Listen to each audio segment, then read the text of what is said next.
Welcome to Seniors Last Word. We are talking Premiership because the season is almost underway. It's whetting my appetite. Arsenal is still my team, guys, because they were good last season. Who is their best player, by the way? Do you know who Arsenal's best player is? Because understanding who Arsenal's best player is or which those players are will help us to understand what we need to do as we go into the new season. Because do they have good enough players to sustain the challenge next season?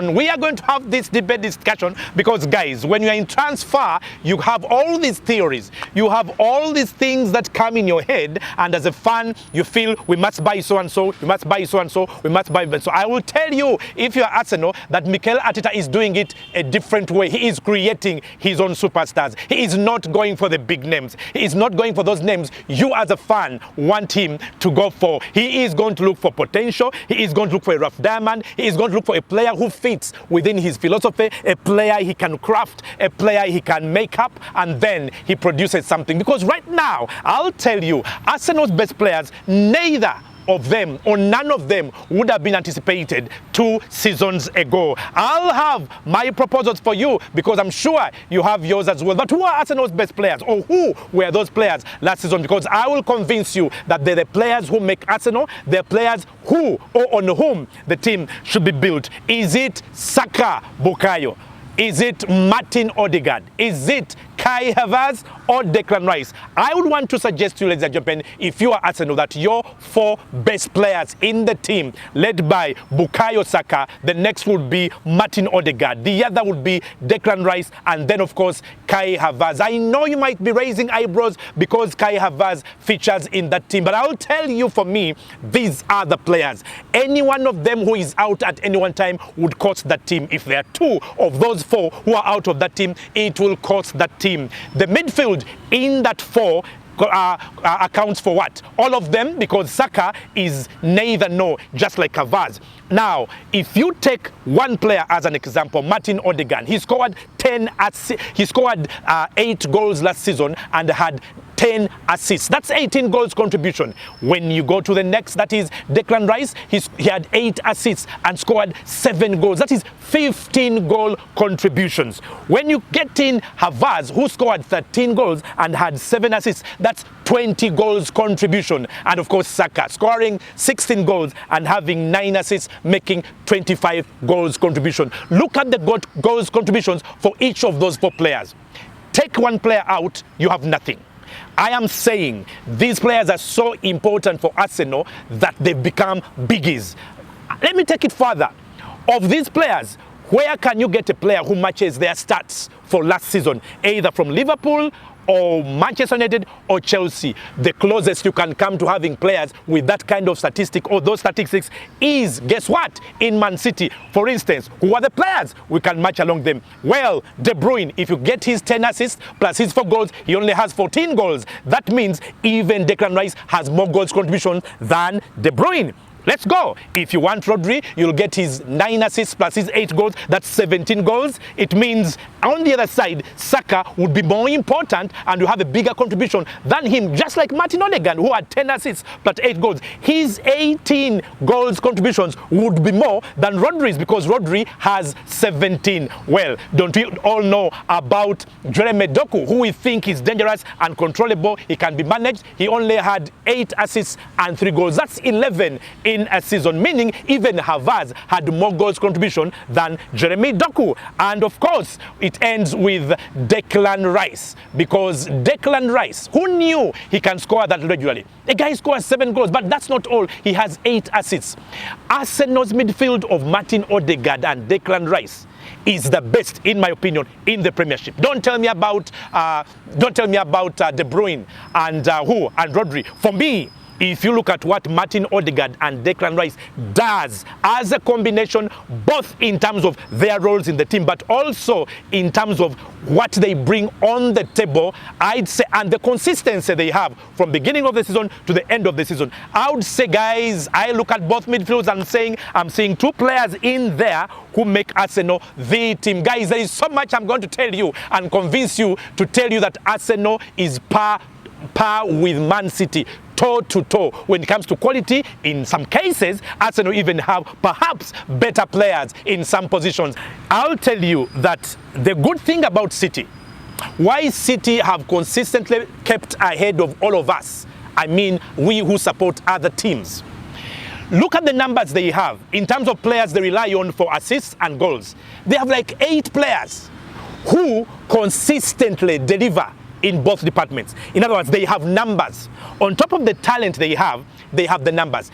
Look at De Bruyne, Rodri, Foden, Jeremy Doku. We have Bernardo Silva, we have Alvarez. Technically, they are brilliant.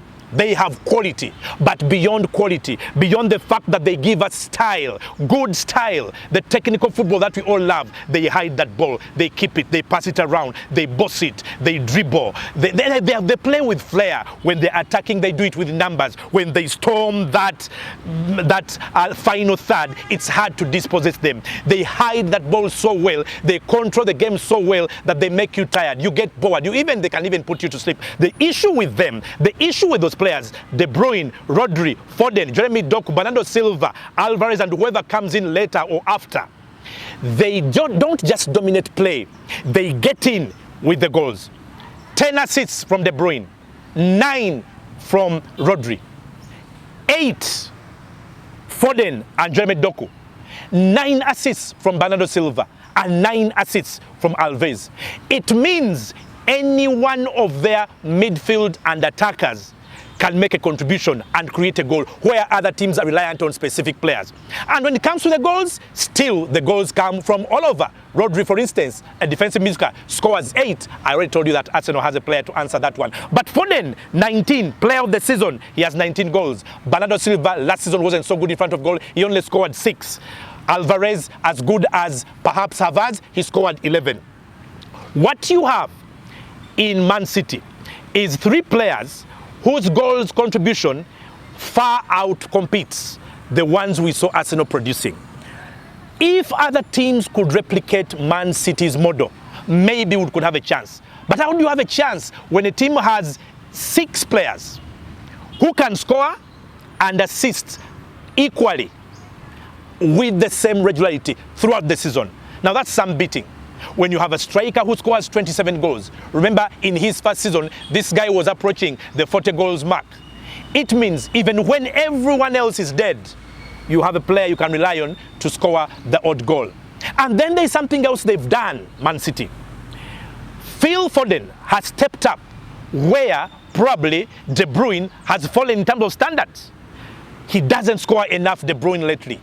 He gets injured, maybe age is catching up with them. But before he actually bows out, City already has a ready replacement because Phil Foden can play number 10, Phil Foden can play on the right, Phil Foden can play as a winger, and he can also play as an attacker or a striker. Now that's something that has been done surely by the coach, Pep Guardiola. Now City perhaps starts every season believing that they're untouchable. You feel that they're to be beat. But let me bring you good news, guys. They were only better than Arsenal by 2 points last season. And 2 seasons ago, they were only better than Arsenal by 6 points. If you remember, the 6 points 2 seasons ago was because they beat Arsenal twice. It means that in games that they play against any other team, Arsenal and Man City are at par. Arsenal has proved it in 2 successive seasons because 6 points above 2 seasons ago was because Arsenal lost twice to that team, City. But when we came last season, what did we see? Arsenal losing the title by just 2 points. Again, it means when they went against other teams, they produced similar results. You really think City are untouchable? You think City cannot be breached? No. I believe Arsenal have what it takes to breach City. I believe Arsenal have proved it. I believe Arsenal are as good as Man City. Are they really as good? Yes, 100% as good as Man City.